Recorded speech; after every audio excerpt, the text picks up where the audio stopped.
everybody, how's it going? Okay, so in the last few episodes, we've touched on hearing and hearing protection, but I thought a dedicated video to the subject would be a fantastic idea, especially since I started getting comments like these. I made the mistake of listening to loud music whilst playing loud drums. I pretty much now have permanent ringing in my ears, and I am 20 years old. I cannot stress enough on how important protecting your hearing is. To those reading this, protect your hearing! The permanent ringing in your ears is called tinnitus, and it is awful. I'm so very sorry you have to deal with it at such a young age. I'm 48 and can't imagine having to live with something like that for 28 years. Somehow, I've managed to get through 3 decades of metal music with my hearing intact. So how'd I do it? Simple. Hearing protection. Now, the thing about hearing loss is there's no undo button. Not yet, anyway. Sound travels into your ear canal and hits the eardrum. The eardrum passes on those vibrations to the middle ear and then into the inner ear. The inner ear has these tiny microscopic hairs that pick up the various frequencies. The thing is, if too much energy is sent into those hairs, they get bent over and they die, and you lose that part of your hearing spectrum permanently. Fish, frogs, and birds can regenerate their hearing, but as of right now, humans can't, no matter how hard they pray for it. Maybe we'll see some advances in medical technology to allow the restoration of human hearing, but for right now, you're stuck with what you have. So we're gonna do a little science experiment. I'm gonna play some tones at various frequencies and maybe we can get an idea of what you got left. Just a warning to the headphone users out there, these are pure tones, so please do not have your volume cranked. I'd recommend listening to this next part on good studio monitors or high-quality headphones at a reasonable volume. All right, first up, 1 kilohertz. We all know this one. It's what TV stations use to set levels with. Here goes.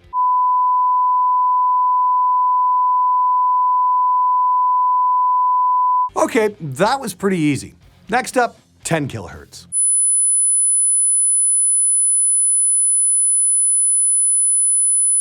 Now, you shouldn't have had a problem hearing that tone, but let's see what happens when we bring the frequency all the way up to 16 kilohertz. Did you hear that? If you didn't, chances are you're already experiencing hearing loss. Myself, I can hear it, but just barely. Some of my engineer friends can, and some of us can hear beyond that. Typically, the spectrum of human hearing stretches from 20 hertz to 20 kilohertz. But you'll start to lose your top end as you age and if you're around loud sources with no protection. So how do you keep your hearing? Well, the first step is use earplugs. Keep a set on you at all times. You can get a case for them that will fit on a keychain. Use them at practice, at your manufacturing job, at a concert or a club. Basically anywhere there will be loud music or noise. I've worked in manufacturing for 25 years and I always put my earplugs in. Back when I used to play in a band, some of the other members would mock me for daring to put in earplugs. Seriously, like, how fucking stupid could you get? It's like doing skateboarding tricks without a helmet. You're sacrificing your personal health in the name of some macho bullshit, and it's just not worth it. If you're jamming, the first thing you need to do is put on some fucking earplugs! Another thing to keep in mind is don't clean out your ears with cotton swabs. Your ears will clean themselves naturally. If you jam a cotton swab in there, you are just going to compact wax into your eardrum where it will harden and you will lose your top end. Not to mention one wrong move and you can wind up tearing your eardrum. It's not a good idea. If you need to clean your ears out, talk to a doctor or look up some tips online, but do not use cotton swabs. You're just asking for trouble. Now, if you're working in the studio, another good idea is to take breaks. Your ears just won't work well if you're pulling 12-hour days of non-stop critical listening. Take a break. Take several breaks. Give your ears and your mind a chance to recover. That and mix quieter. Your ears will last longer. If you're listening to a cranked mix for hours on end, you simply won't be able to make proper judgments and you'll wind up with a shitty mix. This also applies to those of you out there who are commuting by bus or train. If you're listening to earbuds, make sure you're not blasting away for hours on end. You will fuck up your hearing. Do yourself a favor and turn it the fuck down.